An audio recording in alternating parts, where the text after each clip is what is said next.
Salut à tous, alors j'espère que vous allez bien. Aujourd'hui nous avons circulé dans les rues de Kara, précisément au nouveau marché de Kara, et nous avons demandé aux passants ce qu'ils pensent de la non-évolution du football togolais.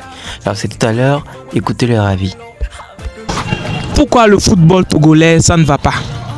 Bon, au fait, à mon avis, c'est que ça dépend des supporters, des dirigeants. J'allais parler des dirigeants, au fait, pour dire que leur manière d'apprendre à leurs joueurs, manière dont ils les apprennent, ils parlent des coachs quoi. Donc il faut qu'ils approfondissent leur manière de les apprendre à jouer. Il y a la sorcellerie qui est dedans, c'est ça. La sorcellerie? Oui. Comment ça? Explique-moi mieux. Les joueurs qui sont meilleurs, ils sont sous les bancs et ils mettent les... Vous-même vous voyez, les gens qui n'arrivent même pas à cadrer les frappes, tout ça là, dans le jeu. Le problème c'est au niveau des centres de formation. Il n'y a pas vraiment de centres de formation. Et ceux à qui on fait appel depuis l'extérieur, quand ils viennent, ils ne sont pas mis dans les conditions dans lesquelles ils sont à l'étranger. Du coup, quand ils viennent, c'est, on va dire, un autre level. Du coup, ils n'arrivent pas à s'imposer ni à s'en sortir. Donc, c'est le collectif. Le problème, il est à la fois au niveau du staff, à la fois au niveau de l'effectif et de l'organisation, tout à la fois. Ils ne sont pas motivés, en fait. Genre, quand ils vont pour jouer, je ne sens pas...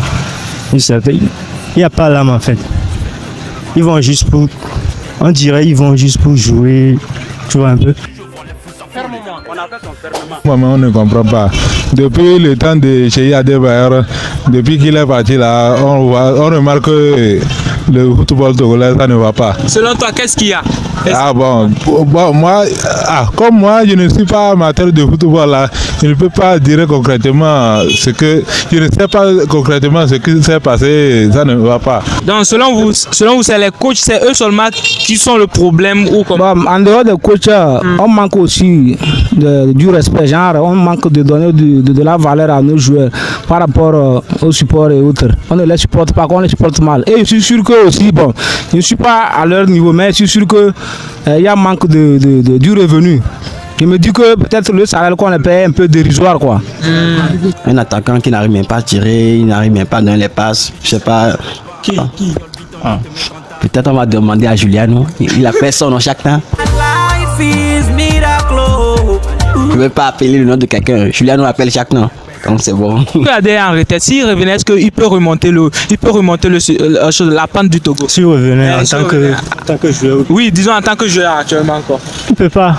Il est déjà vieux. Non? Ok, et s'il revenait en tant que coach? En tant que coach, c'est quelqu'un qui a vu son vécu et il a vécu dans les... Il a joué dans les grands clubs en fait. Et l'entraînement là-bas, il peut essayer de... Tu vois un peu. Chez Kader, Koupadia Kader, ils attendaient bien. Mais maintenant là, je vois, il fait le jeu, mais les buteurs, il n'y a pas les buteurs. Il n'y a pas les buteurs. Non, je peux dire non, parce que le temps d'Adeba est déjà passé. Il faut d'autres jeunes, il y a des attaquants. Parce qu'il faut un Messi, quoi, un sauveur qui peut marquer. Quoi. Et tu vois qui, par exemple, dans cette nouvelle génération, qui peut remplacer Adeba? Ils sont beaucoup, hein.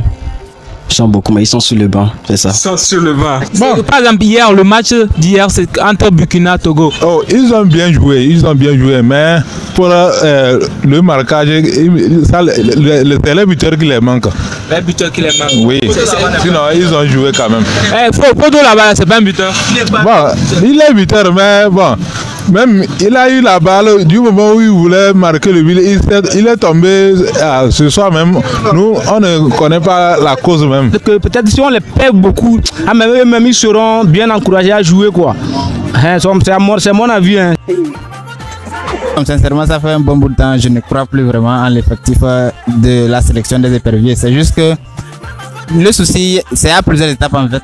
Donc, comme je l'ai dit, si le collectif ne va pas bien, il n'y a pas de chance qu'on puisse gagner des matchs, donc on ne pourra pas se qualifier pour des compétitions internationales. Burkina. Et puis, il y a une chose aussi. Oui. Bon, j'ai fini par comprendre que c'est comme la manière dont ils sélectionnent les joueurs, c'est comme il y a du main de frairisme dedans quoi. Ça, je parle de main de frèrisme, c'est un terme propre à nous, quoi. Main de frère, quoi. Donc, ça dit que, maintenant, ils choisissent leurs joueurs, là, on dirait que c'est par connaissance. C'est-à-dire qu'ils ne choisissent pas les joueurs par rapport à leur talent, quoi. C'est comme aujourd'hui, je suis le sélectionneur, je prends mon petit frère, j'ai mon cousin au village, je l'appelle, comme il a les 2 pieds, bon, je lui mets dedans. Donc, en fait, on ne prend pas les gens par rapport à leur talent, mais c'est pas par rapport à leur talent, c'est par rapport à, comment on l'appelle-t-on, à la famille, par connaissance, quoi. Ok, et si toi tu étais coach, par exemple des éperviers, qu'est-ce que tu vas faire pour réajuster le football togolais? Je vais chasser les mauvais joueurs. Ceux qui n'arrivent pas à marquer, je vais les chasser, ils vont rentrer chez eux. Ils vont rentrer dans leur championnat pour aller marquer là-bas, quoi. Parce que c'est là-bas, ils sont forts. C'est là-bas, ils marquent, quoi. Et ramener les jeunes qui veulent vraiment faire un truc pour le pays, avancer le pays. Parce qu'on souffre trop ici, quoi. Ok. Est-ce que nous encourageons nos éperviers? Ouais, nous encourageons, mais si les éperviers, si tu peux pas, si tu encourages et que là-bas ça nous donne, genre, tu vois un peu, c'est quelque chose, c'est moitié-moitié en fait. Okay. Tu vois un peu. Donc s'il y avait des centres de formation depuis le jeune âge pour les petits et ceux qui évoluent à l'étranger aussi, si on essaye de les suivre mieux, on pourra, disons, mieux encadrer la sélection nationale qui pourra faire des merveilles comme à l'époque d'Adebayor en 2006. Que penses-tu du match qu'il y a eu entre le Togo et le Burkina? Bon, là-bas autre. J'ai pas suivi ça, j'ai pas suivi ça. Tu n'as pas suivi ça. Pourquoi tu ne suis pas les matchs togolais maintenant? Déjà que tu n'as pas suivi ça. Ces derniers temps, j'étais tellement découragé, quoi. Parce qu'à tout moment que je me présente, je vois qu'il nous emmerde à tout moment, quoi. Donc j'étais découragé ces derniers temps. Mais au fait, je devrais me présenter l'autre fois. C'est parce que j'étais plutôt un petit peu, je suis dans mon joker. Donc quand je sors, je bouge, je joker. Bon, c'est pas ça. Quand tu fais un jour, j'ai un chiffre d'affaires que je dois avoir dans la journée, quoi. Okay. Donc ça veut dire que souvent, c'est quand j'ai du temps que je suis les matchs, quoi.